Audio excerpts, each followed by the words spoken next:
Alors que plusieurs souches, encore appelées variants, circulent actuellement dans le monde,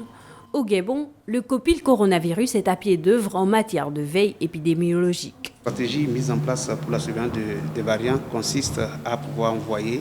les échantillons des gens qui sont positifs, c'est-à-dire les gens qui entrent dans le pays par l'aéroport et certains cas communautaires dans les laboratoires de référence, les 2 laboratoires de référence au niveau national, c'est-à-dire le CINFIL puis le CERMEL, qui font le séquençage et qui mettent les résultats disponibles. Nous avons discuté de la possibilité de mettre en place le système de criblage qui consiste à détecter ces variants au niveau de la PCA, mais aussi de pouvoir développer les plateformes de séquençage non seulement dans les 2 villes précédentes, c'est-à-dire Lambaréné et Franceville, mais aussi à Libreville pour pouvoir les surveiller. Mettre en place très rapidement les mesures permettant de détecter les cas possibles ou probables sur le territoire national pour casser les chaînes de transmission, c'est donc tout l'enjeu des autorités sanitaires gabonaises. 19 variants différents ont été mis en évidence dans les prélèvements envoyés au séquençage. Nous avons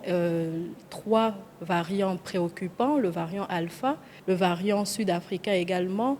et nous avons également retrouvé dans les prélèvements testés positifs à l'aéroport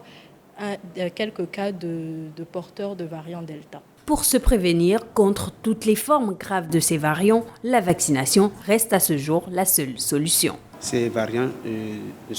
n'arrivent pas à échapper aux vaccins actuellement disponibles, donc les gens doivent forcément se faire vacciner largement pour se prémunir contre les formes sévères de ce type de variants. Au vu de l'augmentation de nouveaux cas dans le pays et l'arrivée du variant Delta déjà détecté chez certains cas, les autorités invitent les populations à la vigilance et à se faire vacciner massivement pour atteindre l'immunité collective.